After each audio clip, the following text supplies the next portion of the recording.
Chapter 7. Nagising ako mula sa pagkakatulog nang may maramdaman akong humahaplos sa buhok ko. Mama, Zack. Agad akong tumayo at niyakap siya.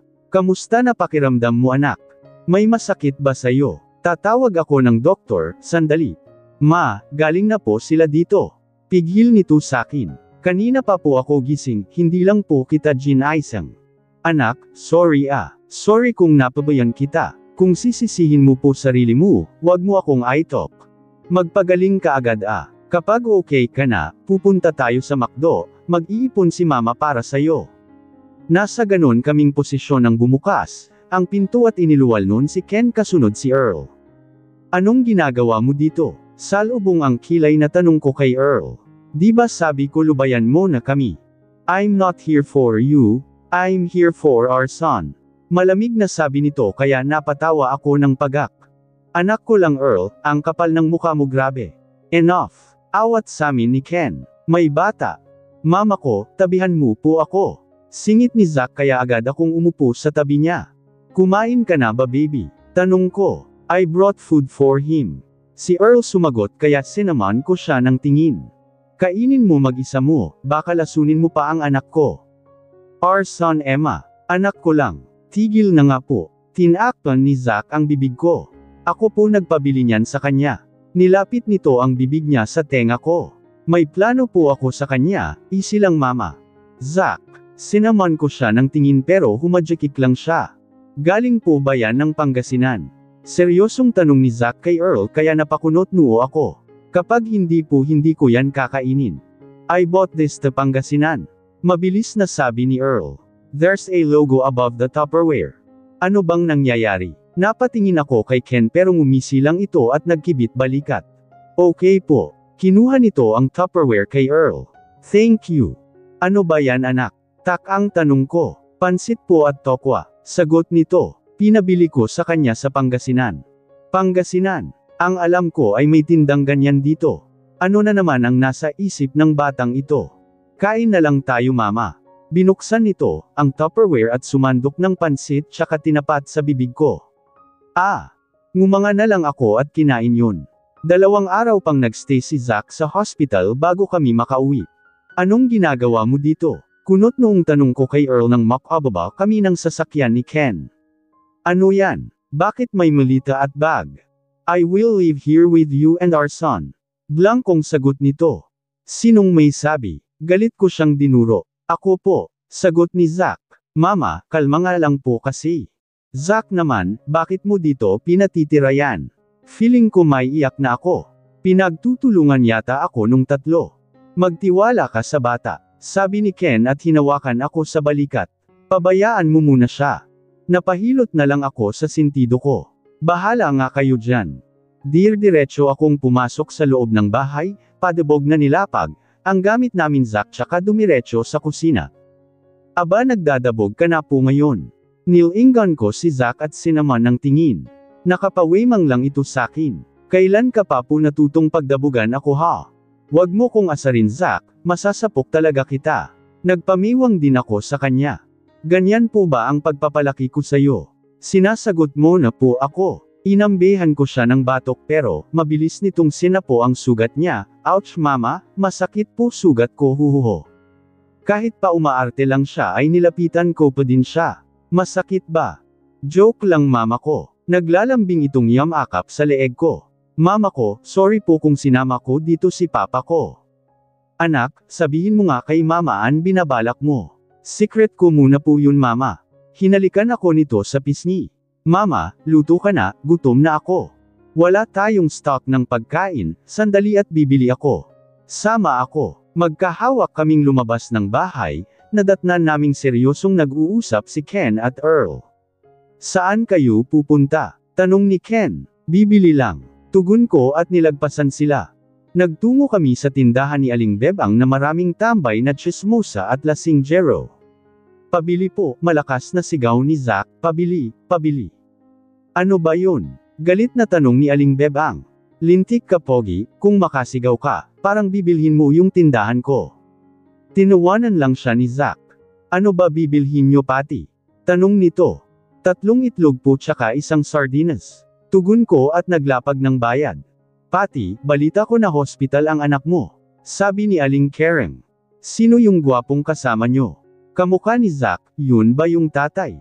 Pang-uusisa naman ni Badeng. Opo, siya po papa ko. Si Zack ang sumagot. Abay, kagwapo, siguro nilasing mo yun pati kaya nabuo yang si Pogi. Sabi naman ni Lita. O kaya pinagayuma mo. Maganda mama ko kaya pinatulan siya ni papa ko. Inirapan sila ni Zack. Mga chismosa na ito. Ikaw bata ka bastos ka talaga. Saad sa kanya ni Aling Neri. Mas bastos po anak nyo. Kinuha ni Zack ang binili namin at humawak sa kamay ko. Nakikipagkantutan po si Nene kay Boyet, nakikisali nga po si Berto Zack, pinanlakihan ko siya ng mata. Mabaho po pek-pek ng anak nyo. Dinilaan pa ni Zack ang mga ito bago ako dinala paalis doon.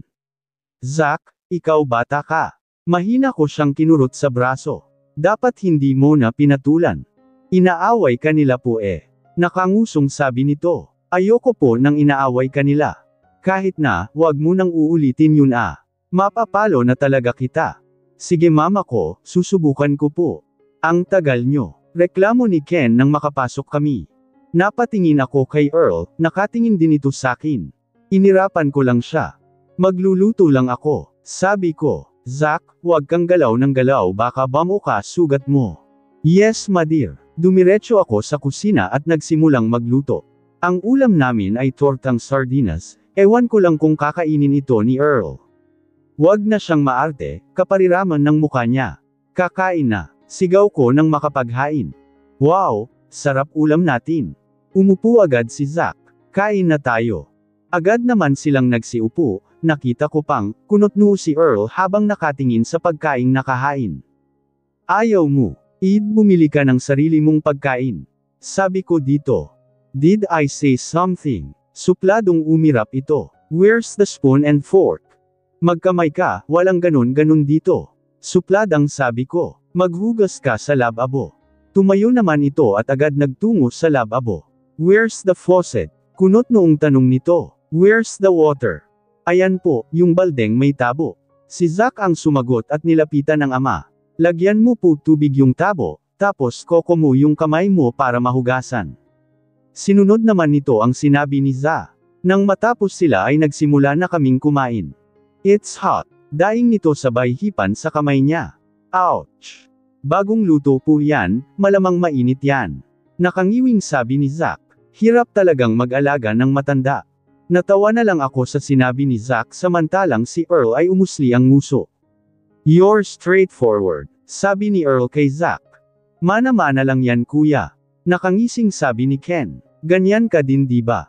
Wala si Earl at Zack nang magising ako, tanging si Ken lang ang nadatnan ko dito sa loob. Nasaan ang anak ko? Tanong ko. Tinakas ba ng walang hiya mong kapatid? Kalma, natatawang ani nito. Yung anak mo, haste puntahan mo na lang sa poso. Dali-dali naman akong lumabas at nagtungo poso. Napatanga na lang ako nang makita doon si Zack at Earl. Nakasando lang si Earl at halos lahat ng kapitbahay namin ay nakatitig sa kanya habang nagbubamba siya. Zack, tawag ko dito kaya napatingin siya sakin, ganun din si Earl. Mama, kumaway ito. Nag-iigib si papa ko, ubos na po tubig natin Anong kalokohan na naman ito Zack? Napahinga na lang ako. Apura lakwatsa mo, paano kung bamuka ang tahi mo? Mama, tama na po bunganga, kain ka na lang doon. Sabi ni Zack. Pagkatapos mag-igib ni Papa ay magtatrabaho kami. Bahala nga kayo. Sinaman ko ng tingin si Wag na wag kang magkamaling itakas ang anak ko, sesemin ka sakin. Bumalik na lang ako sa bahay para kumain dahil may pasok pa ako sa carinderia. Ken, alis na ako. Paalam ko. Bantayan mo ng mabuti ang anak ko baka itakas ni Earl. Oo na. Lumabas na ako at saktong papasok ang mag-ama. Alis na ako Zack. Yumukod ako at hinalikan siya.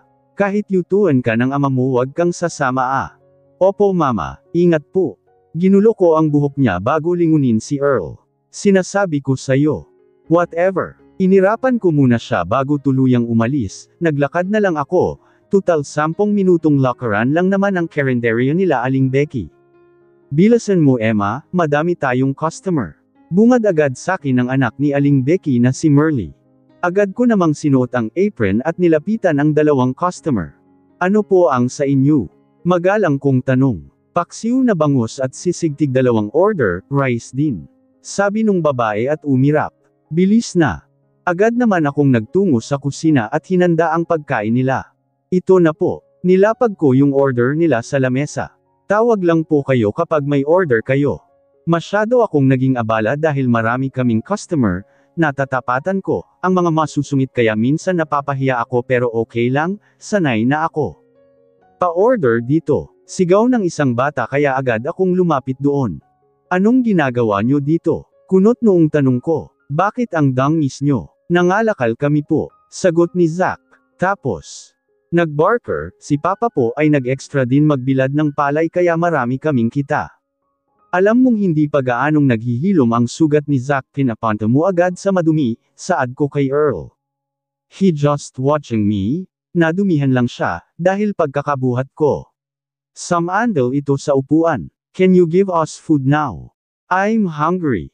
Tumunog ang tiyan nito, umiwas ito ng tingin kaya mahina akong napatawa. Ano ba order nyo? Tanong ko. Kahit ano. Huminga ito ng malalim. I'm hungry, Emma. Init ng ulo, sandali lang. Nagtungo ako sa kusina at kinuhaan sila ng pagkain. Sino yung kasama ng anak mo? Tanong ni Joy. Yun ba yung tatay? Ang gwapo shoota. Kimilang akong ngumiti bago dalhin ang pagkain palapit sa table nila. Wow, sinigang. Nginitian ako ni Zack. Thank you po, beautiful. Ukaw talaga. Ginulo ang buhok niya. Soft drinks. Yes mama. Napatingin ako kay Earl at parang ilang buwan na hindi ito pinakain. Sige na, kumain ka na. Bumalik na ako sa trabaho, hindi pa ako pwedeng kumain hanggat marami pa kaming customer. Miss Taba, bigyan mo nga kami ng tubig. Sabi ng isang lalaki. Pumunta naman ako sa kusina at kumuha ng tubig, dinala ko ito sa table ng 5 lalaki. Laki ng dibdib mo ah. Ngumisi yung isa. Isang gabi, tumatanggap ka ba? Pwede ka na. Sabi naman nung isa. Ano game? Kumain na lang po kayo, ayoko po ng gulo. Nakangiting sabi ko. Aba ang arte mo. Nagtawanan sila. Ang pangit mo naman. Magsasalita pa sana ang isa pero hindi natuloy nang may bumato sa ulo nito ng baso. Nilangon ko ang may gawa nun, si Earl. Parehas silang nakatayo ni Zack at parehas madilim ang muka. Aba, gago ka ah. Sino ka ba? Galit na sabi sa kanya nung binato niya. You don't need to know. Malamig na sagot ni Earl. Hayop ka pala eh. Sinugod ng mga ito si Earl, pero mabilis nakaiwas si Earl. Parang wala lang na binugbog niya ang mga ito. Lagot ako nito. Ang dami kong babayaran kapag nagkataon. Yawn, ang galing ng papa ko. Tinaas pa ni Zack ang mga kamay niya. Yan, wag nyo kasi inaaway mama ko. Earl tama na. Hinawakan ko siya sa braso kaya napatigil siya sa pagsuntok sa lalaking nambastos sakin. Bakit mo pa pinatulan? What do you want me to do? Nagsalubong ang mga kilay nito. Watching them to insult you ha. Sarcastika akong tumawa. Galit ka pala sa kauri mo. Di ba ininsulto mo din ako? Bakit hindi mo saktan ang sarili mo? This is nonsense. Binuhat nito si Zack. Saan mo dadalhin ang anak ko? Isasama ko sa trabaho. Sigaw nito at mabilis na umalis. Napahawak na lang ako sa sentido ko at napatingin sa mga lamesa at upuan na nasira. Nakakapagod ngayong araw, buti na lang, hindi ako nasermonin ng boss ko at hindi pinagbayad. Ang kaso nga lang ay ako ang pinaiwan at pinaglinis ng lahat kaya gabi na ako nakauwi. Pagpasok ko ng bahay ay nadatnan kong may nakalatag sa sala, nakahiga doon si Earl na walang, damit pang itaas habang yakap si Zack, parehas tulog ang dalawa. Anong nangyari dyan? Tanong ko kay Ken. Ayun pagod. Tugon nito. Ang daming ginawa ngayong araw ni Kuya, pinahihirapan talaga siya ni Zack. Bakit si Zack natulog sa tabi niyan? Tanong ko ulit. Gusto niya daw tabihan ng papa niya para mawala ang pagod nito. Nginisihan ako ni Ken. Bumabawi talaga siya. Kahit anong bawi niya, wala rin siyang mapapala. Seryosong saad ko. Walang-wala ang ginagawa niya sa mga pinagdaanan ko. Hindi mo din masasabi yan. Makahulugang sabi nito kaya napakunot noo ako. Kumain ka na, pagtiisan mo na lang ang sunog na luto ng asawa mo, masyado kasing mayabang. Asawa, Inirapan ko lang si Ken bago dumiretso sa kusina, may nakahain sa lamesa, may takip ang mga ito. Umupo na lang ako, tinanggal ang takip ng mga yun pero napangiwi ako nang makita ang sunog na kanin, sunog na hotdog, sunog itlog. Baka araw-araw ganito kainin namin. Nakangiwing sabi ko bago nagsimulang kumain. Hindi naman mapait, yung itlog lang ang may problema. Asin na may konting itlog. Hinugasan ko ang mga pinagkainan ko nang matapos ako, natutulog na si Ken sa couch. Dumiretso naman ako sa kwarto namin ni Zack at kumuha ng pajama tsaka t-shirt.